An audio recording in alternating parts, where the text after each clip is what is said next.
va reparler de l'islam, mais d'une façon peut-être plus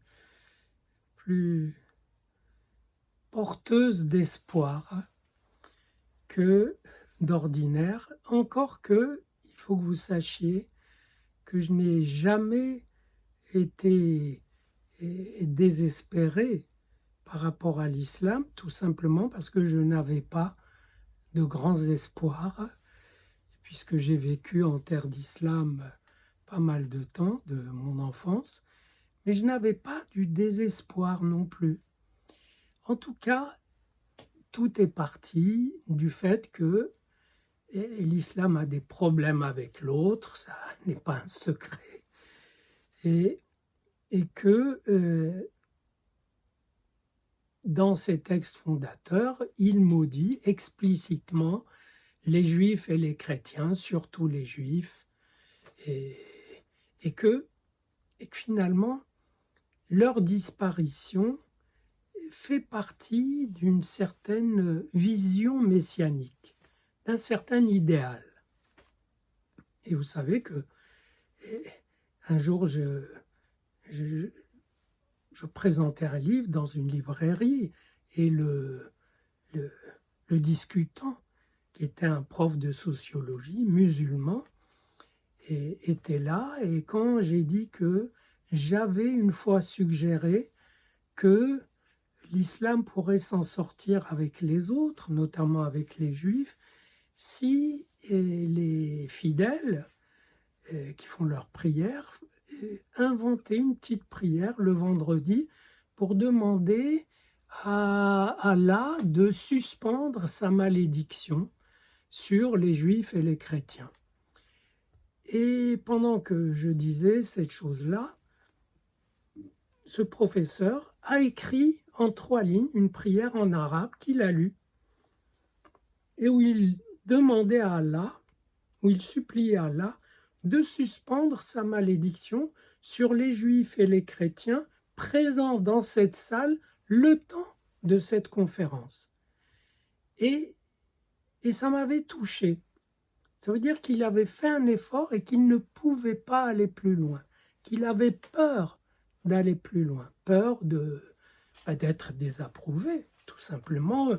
Et on ne lui aurait pas couru après, peut-être, mais dans sa tête, c'est peut-être toute la Oumma qui le cernait et lui demandait, voilà, est-ce que tu trahis le credo important? Toujours est-il que, à la longue, cela m'a fait réfléchir et je me suis dit qu'il y avait une ouverture possible, à condition de poser que cette malédiction sur les autres, cet idéal le jour du jugement, le jour de la vérité, ces autres disparaîtraient, qu'il n'y aurait que des musulmans, et à condition de penser que c'est un idéal de l'islam, et qu'un idéal, ce n'est pas forcément fait pour être réalisé. Qu'en un certain sens, c'est fait pour être là, loin, peut-être au ciel, à bonne distance, vers la fin des temps, et que ça peut assurer un certain équilibre et rassurer des fidèles, et les rassurer sur leur texture, mais qu'ils n'ont pas à tenter de le réaliser. Et que même en le posant comme idéal, ils renoncent à le réaliser. Bien sûr, ça n'empêchera pas des idéalistes de tenter de le réaliser. Et ça veut dire que ça implique, que cette ouverture implique une tâche pour les musulmans. Ce n'est pas une question de modéré ou radical, impose une tâche pour ceux qui se sentent rattachés à l'islam et qui peuvent être très cultivés, très modernes. Voyez ce professeur de sociologie. Ça leur impose une tâche qui est littéralement d'empêcher leurs idéalistes de se planter dans l'idéal, de s'implanter dans l'acte de le réaliser, de commencer à le réaliser.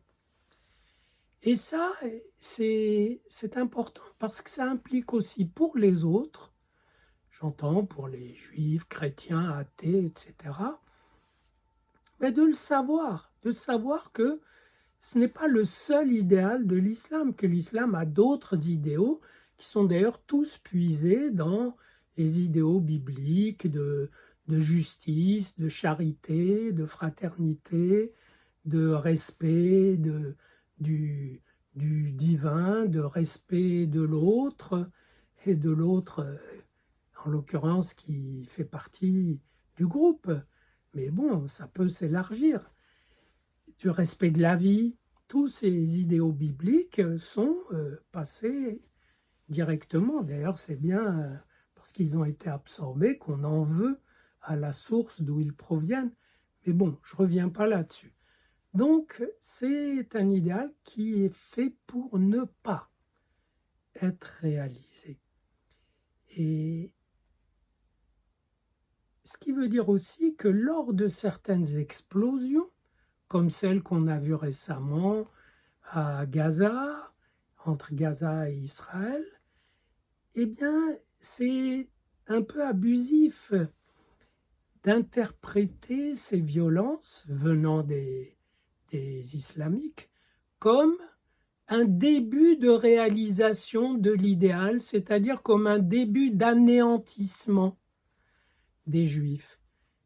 Non, on peut interpréter ces envois de roquettes comme une action militaire ferme d'un petit État palestinien qui veut rappeler son existence et rappeler la revendication de ce petit peuple à avoir un État, disons, viable, vivable, etc. Ce n'est pas le commencement de l'anéantissement. Et en plus, ça serait un petit peu faux de le prendre de cette manière parce qu'il y a une telle disproportion entre quelques milliers de roquettes et l'anéantissement d'un peuple ou d'un pays. Donc ça remettrait aussi les pendules à l'heure dans l'esprit de beaucoup, de savoir que l'idée de l'anéantissement, de la malédiction, eh bien, elle existe, que c'est un idéal qui peut ressortir à certains moments, mais pas comme idéal à réaliser. Il peut réverbérer une certaine violence, mais qui est plutôt une violence identitaire, d'une identité qui veut défendre ce qu'elle considère comme son territoire et qui est à négocier avec l'identité voisine.